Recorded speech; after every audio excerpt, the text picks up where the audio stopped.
Hi, everybody. This is Dan Stolbarger, and welcome to this week's Middle East update.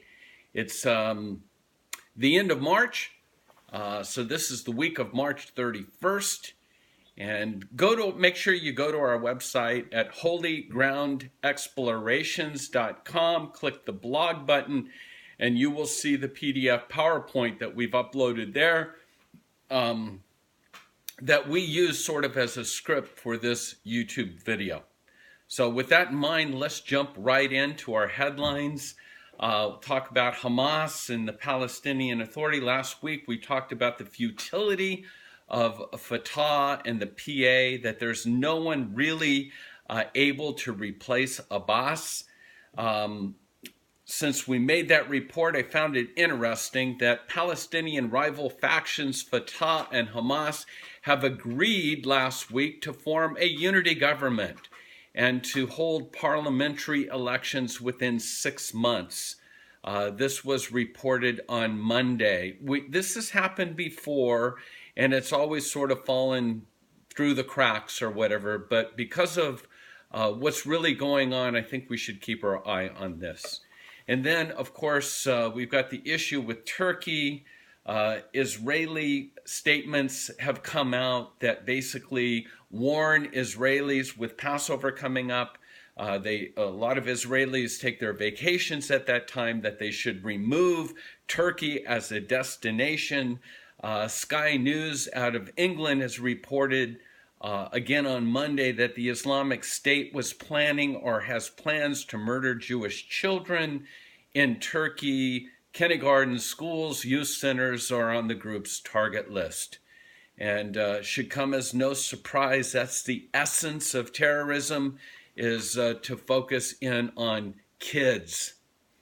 The UN has basically come out and it's just waffling back and forth. It's just mind-boggling to think that with everything that's going on, that their total focus seems to be on settlements, on Israel, on just the craziness of the situation in regards to the scope of what's going on in Syria and the slaughter of Christians around the world. And yet all they can seem to focus in on is how Israel is treating the terror victims, the terrorists who are stabbing innocent Israelis. With this, there's going to be this push to a two-state solution. And so there's sort of preparations for this Israeli-Palestinian peace initiative that's going to be sooner or later forced upon Israel. But make no mistake about it, the brainwashing that's taken place of Palestinian children will make it so that until that's remedied, there will be no opportunity for peace. Our friends at Palestinian Media Watch just reported, they love these guys. You should make sure that you're signed up to receive. It's free at pmw.org. But they've just reported that there's a video montage of Palestinian children who obviously do not recognize the existence of Israel or any kind of two-state model that would call for either 47, 48, or 67 borders. But the montage ends with a young Palestinian girl wielding a knife and screaming, "Stab, stab, stab." And I'll tell you what, that's reality. And then just the craziness of what we talked about. You've seen those t-shirts or those logos about keep calm. You'll see on this next screen, keep calm and blame Israel. And believe it or not, when it comes to what has taken place in Brussels, the Palestinian security forces are suggesting that Israel is behind the terrorist killings in Brussels. They said, do you think it's a coincidence that right at the time when Europe is supporting the Palestinians and getting behind the BDS movement, that all of this sort of thing takes place. And so, when in doubt, who should we blame? Well, let's just believe that Mossad is behind the support of ISIS, and let's blame Israel for what's taken place both in Paris as well as Brussels. Do you understand how ludicrous this is? Do you understand when I talk about the seeds of anti-Semitism as being planted, not just in the Muslim world, but we're finding it in our own backyard, in the backyard of the evangelical church. When all of this was reported about Brussels, there was little reporting that what was going on in Gaza, that Hamas is preparing for another war. Massive amounts of missiles were launched into the ocean just in preparation. We've already talked about the terror tunnels that are being rebuilt. And so Israel's going to have to stay alert when it comes to the threats, not just of Hamas, but from the north as well, from Hezbollah. And so let's keep our eyes, let's be vigilant, let's make sure that we're praying for the peace of Jerusalem. And then again, back to the PA, the incitement of the PA. This again from Palestinian Media Watch, a picture that I hope is seared into your mind. And it's the Palestinians emphasizing its support for the stabbing attacks of Israelis. Abbas's Fatah movement has posted this photo. You'll see that it's a picture of a knife, and in the middle of it is the Dome of the Rock. And once again, whenever there seems to be a lull, the only thing that Fatah, Hamas, or whatever have to do is to make false claims that Israelis are trying to take over Muslim holy sites. And whenever that takes place, then, excuse the expression, but all hell breaks loose. And it's, in a sense, the reason why Palestinians can support the stabbing of innocent Israelis on the streets of Israel, because they forced the young Palestinians in this position because Israel is threatening to take the holy sites. And so in order to, the only thing they can do to protect these sites is to pull out their knives and begin stabbing innocent men, women, and children.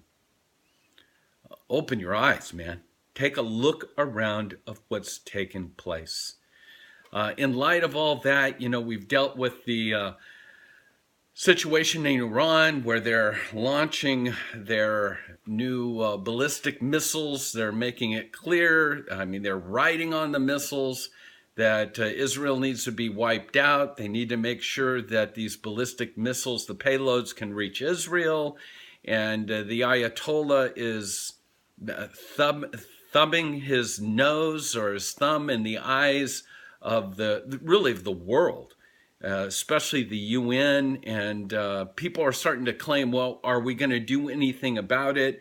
The Ayatollah came out on Wednesday saying that his country needs its controversial missile program in order to negotiate from a position of strength, and that those who oppose the rocket development in his country are treasonous.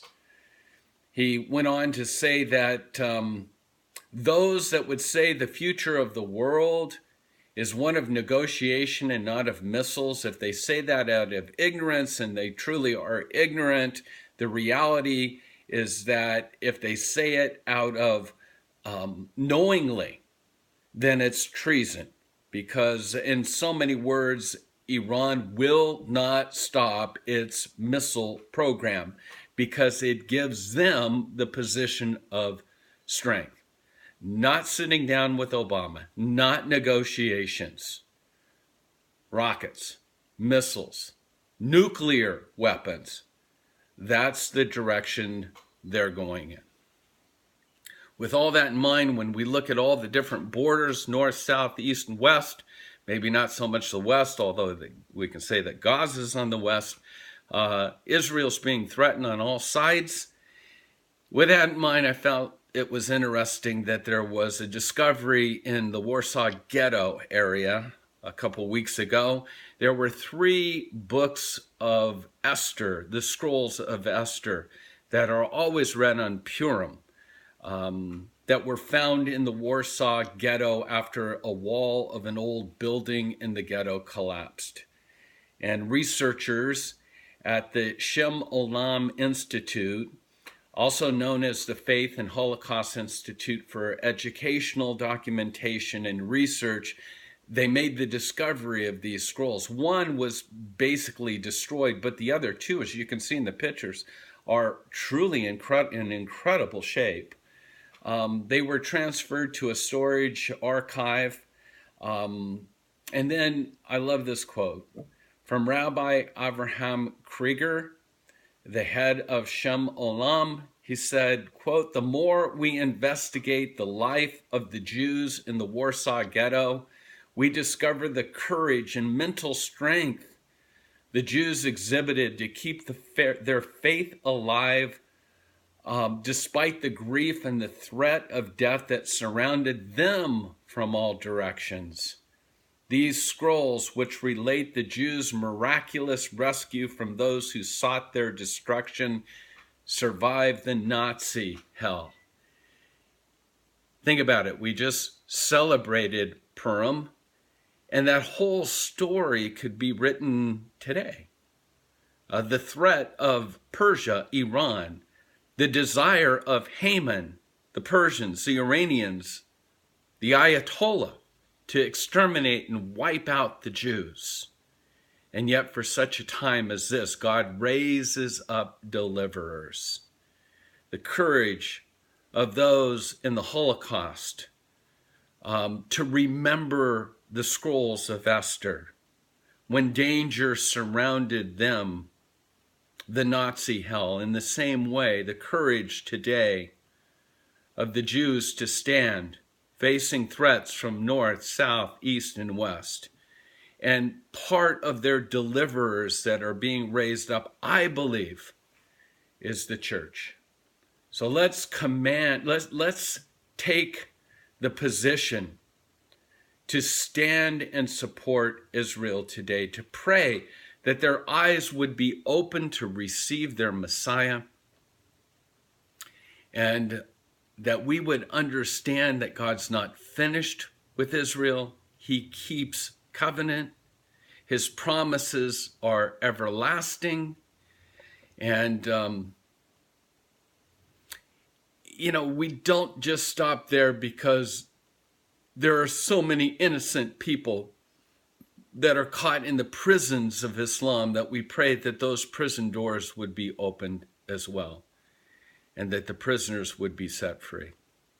There are a lot of seeds of anti-Semitism that are being sown today, whether we can talk about Hezbollah, Hamas, Fatah, ISIS, Al-Qaeda, we can go on and on with that.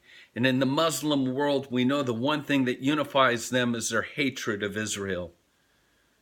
But I fear that there are seeds that are planted in what we call the evangelical church today. So many groups are no longer standing to support Israel. They want to take their little lights and hide them under bushels.